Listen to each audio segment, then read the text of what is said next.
বাজারের পণ্য বলছি কেন জানেন? একটা লাইফ বয় সাবান বা অন্যান্য একটা 10 টাকা সাবানের প্যাকেটও একটা সুন্দরী অর্ধ উলঙ্গ নারীর চকচকে ঝকঝকে ছবি থাকে, থাকে না থাকে না বলুন? তাহলে নারীদেরকে বানানো হয়েছে বাজারের পণ্য হিসেবে। আজকে একটা 1 টাকার শ্যাম্পুর প্যাকেট যদি আপনি কিনতে যান, সেখানে একটা অর্ধ উলঙ্গ নারীর ছবি থাকে, থাকে না থাকে না বলুন? ইসলাম নারীদেরকে সম্মান দিয়েছে, আর ইসলাম বলেছে তোমরা বাড়ির মধ্যে থাকো। নারীরা হচ্ছে গোপন বস্তু, তারা যদি ঘরে থাকে তাদের সম্মান, তাদের মর্যাদা আল্লাহ বাড়িয়ে দেয়। তারা যখন ঘর থেকে বাইরে বের হয়, শয়তান তখন তাদেরকে যৌন সুড়সুড়ি দেওয়ার জন্য, খারাপ কাজের জন্য উদ্বুদ্ধ করে। এজন্য মা বোন যারা এখানে আছেন, আপনারা যখন রাস্তায় নেমেছেন, আপনাদের সম্মান আপনারা নিজেরাই ধুলোয় মিশিয়ে দিয়েছেন। যে জিনিসের মূল্য, যে জিনিসের দাম বেশি, সেই জিনিস যদি সংরক্ষণ করে রাখা হয় তাহলে তার মূল্য আরো বেশি বাড়ে। আপনাদেরকে বলছি, লোহার দোকানে যদি আপনি যান তাহলে পরে দেখতে পাবেন লোহা যেখানে সেখানে ছড়িয়ে ছিটিয়ে পড়ে আছে। সোনার দোকানে আপনি যদি সোনা কিনতে যান তাহলে কি কোনোদিন দেখতে পান যে সোনা যেখানে সেখানে স্বর্ণকার ফেলে রেখেছে একজন হাত তুলুন? থাকে? কারণ সোনার মূল্য বেশি, সেজন্য সোনা সংরক্ষণ করে রাখা হয় তত মজবুত করে, সুন্দর করে, একেবারে গ্রিল দিয়ে সুন্দর করে, মানে চারিদিক থেকে ভালো করে প্রোটেকশন দিয়ে সেটাকে সংরক্ষণ করা হয়।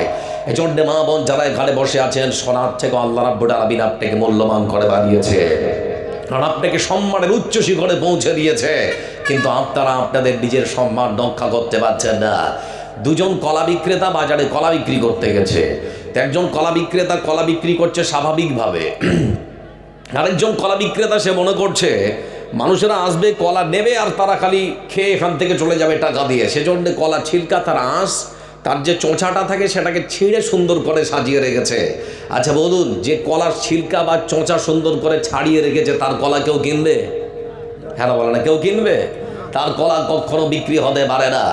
এজন্য মা বোন, আপনাদের জন্য 2 লাইন। বিয়ের পরে 2-4 ছেলের মা হলে পরে, মা হওয়ার পরেই রং ধরা যৌবন, জং ধরে শেষ। আপনার পাশে যে 55 বছর 60 বছরের নানি আর দাদিটা আছে, আজকে তার শরীরের চামড়াটা কিসমিসের মতো করে চুপসে গেছে, শুধুমাত্র সময়ের ব্যবধান। ওই 55 বছরে তুমিও যখন পৌঁছাবে, তোমার শরীরের রংটাও সেরকম হয়ে যাবে, তোমার শরীরের চামড়াটাও সেরকম কুচকে যাবে। এজন্যে তোমার রূপ এবং সৌন্দর্য তোমার স্বামীর জন্য সংরক্ষণ করে রাখো, পরপুরুষের হাতে কখনো তুলে দিতে যাবে না।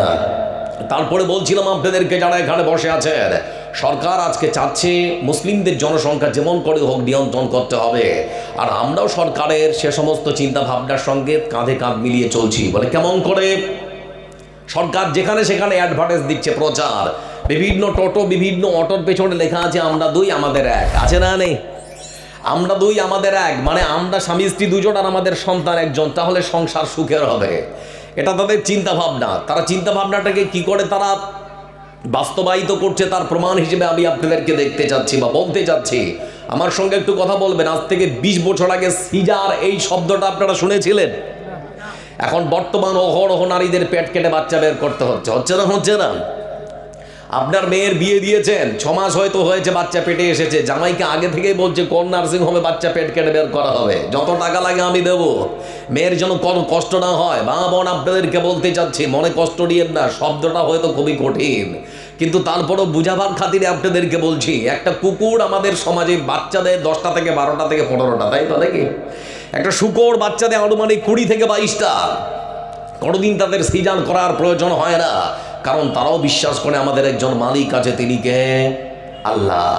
তো মা বোন, আপনি তো সৃষ্টির সেরা, আপনি কেন ভুলে গেলেন যে আপনার একজন মালিক আছেন, তিনি আল্লাহ? আল্লাহর উপরে ভরসা করুন, আপনার সতীত্ব সম্ভ্রম কোনো ডাক্তারের হাতে কখনো তুলে দেবেন না। আমাদের নানীরা, আমাদের দাদিরা 5টা 7টা করে বাচ্চা প্রসব করেছে, কোনোদিন সিজার করার প্রয়োজন হয়নি। আর আজকে 1টা 2টা বাচ্চা প্রসব করতে সিজার করার প্রয়োজন হচ্ছে কেন? এখানেও সরকারের একটা সূক্ষ্ম পরিকল্পনা কাজ করছে। কি জানেন? আপনাদেরকে বলতে চাচ্ছি, করোনা যখন এসেছিল, করোনার সময় সরকারের ডাটা অনুযায়ী ভারতবর্ষের নারীরা বাড়িতে বসে 95 জন নর্মাল ডেলিভারি প্রসব করেছে সন্তান, 5 জনকে যেতে হয়েছে হাসপাতালে। আর যেই করোনা পালিয়ে গেল শতাংশের ডিডিকে 75টা মেয়েকে তখন যেতে হচ্ছে পেট কেটে বাচ্চা বের করতে, আর 25টা মেয়ে নর্মাল ডেলিভারি করছে। এজন্য বলতে চাচ্ছি আপনাদেরকে কথাগুলোকে মূল্যায়ন করুন। মা বোন আমার, আপনার কোমরের মধ্যে যে দুটো ইঞ্জেকশন দেওয়া হচ্ছে না, সারা জীবনের জন্য আপনাকে পঙ্গু মারিয়ে দেওয়া হচ্ছে। এজন্য আপনাদেরকে বলতে চাচ্ছি সিজান করার জন্য কত তাড়াতাড়ি যাবেন না। যখন দেখছেন যে না আর কোনো উপায় নেই, তারপরে যেতে পারেন। আল্লাহর প্রতি ভরসা করুন, আল্লাহ আপনার সম্মান আর মর্যাদা বাড়িয়ে দিয়েছে। এখানে যারা বসে আছেন, অনেক পরিবারের অনেক মানুষ এখানে আছেন।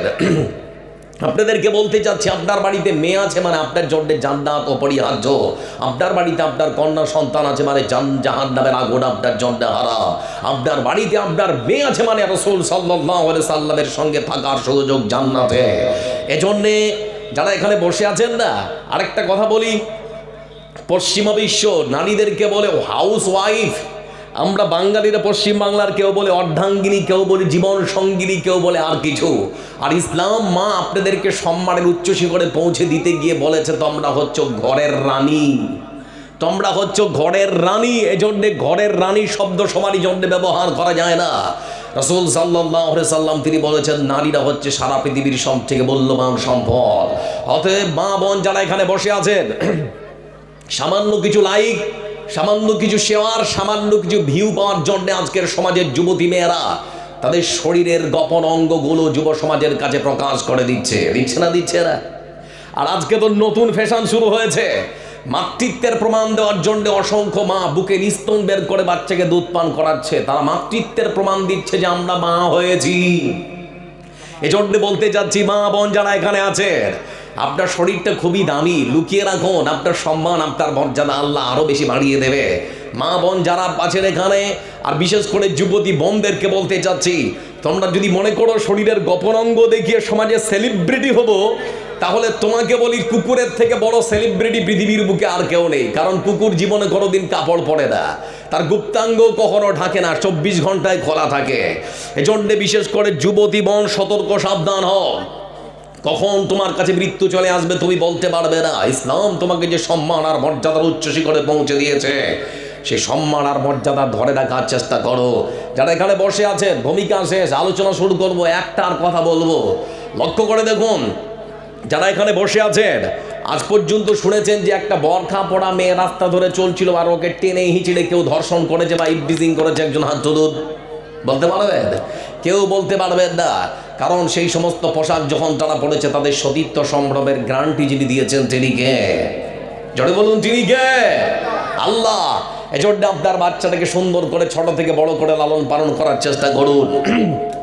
আজকে যারা ক্ষমতায় আছে না, এদের না আছে সংসার, না আছে মেয়ে। আপনার মেয়েটার যদি কোনো বিপদ হয়, এদের মনের মধ্যে কোনো জ্বালা যন্ত্রণা হবে না, এদের মনের মধ্যে কোনো কষ্ট হবে না। এজন্য আপনার মেয়েটাকে রাসূলের সেই শিক্ষা, কোরআন এবং হাদিসের শিক্ষা অনুযায়ী যে পোশাক পরার কথা বলা হয়েছে, সেই পোশাক পরাবার চেষ্টা করুন, কথাগুলোকে মূল্যায়ন করার চেষ্টা করুন। ভূমিকা শেষ, আলোচনা শুরু করছি। তার আগে একটা প্রশ্ন করছি, ইসলাম নারীকে ঠকিয়েছে না সম্মান দিয়েছে?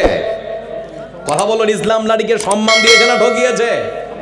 3টে ধাপে। প্রথম নাম্বার হচ্ছে মেয়ে হিসেবে, দ্বিতীয় নাম্বার হচ্ছে স্ত্রী হিসেবে, তৃতীয় নাম্বার হচ্ছে মা হিসেবে। তো প্রথম নাম্বার এবার আলোচনা শুরু করছি। ইসলাম নারীদেরকে সম্মান দিয়েছে কন্যা হিসেবে, মেয়ে হিসেবে। মহান সত্য আল্লাহ রাব্বুল আলামিন তিনি বলেন, وَإِذَا بُشِّرَ أَحَدُهُم بِالْأُنثَىٰ ظَلَّ وَجْهُهُ مُسْوَدًّا وَهُوَ كَظِيمٌ। এ বিশাল পৃথিবী বন্ধু আমার এমন একটা যুগ পার করেছে, এমন একখানা সময় পার করেছে, যেই যুগকে বলা হতো অসভ্যতার যুগ, জাহেলিয়াতের যুগ। যে যুগকে বলা হতো নোংরার যুগ, অসভ্যতার যুগ, জাহেলিয়াতের যুগ। সেই যুগে কোনো ঘরে যখনই কোনো মেয়ে হয়েছে, কোনো মা যখন মেয়ে সন্তান ভূমিষ্ঠ করেছে, মেয়ে হয়েছে, সেই সুসংবাদ যখন তার বাবাকে দেওয়া হয়েছে, যেই সুসংবাদ ছড়ানো হয়েছে, শোনার সঙ্গে সঙ্গে সেই মেয়ের বাবার মুখটা ঝাপসা হয়ে গেছে, কালো হয়ে গেছে, মেরে নিতে পারলো না। বড় বড় চিন্তা করলাম, আর মেয়ে হয়েছে, মানুষের সামনে মুখ দেখাবো কেমন করে? মানুষের সামনে আমি আমার নিজের মুখটা দেখাবো কেমন করে, বন্ধু বান্ধবের সঙ্গে গল্প গুজব করবো কেমন করে, সবাই তো আমাকে নিয়ে রহস্য করবে, ঠাট্টা করবে, মজাক করবে। সেই জন্য ঘরের মধ্যে বসে থেকে নিজ স্ত্রীকে নিয়ে স্বামী আর স্ত্রী দুজনে মিলে সিদ্ধান্ত নিয়েছে, না থাকবে বাঁশ আর না বাজবে বাঁশি।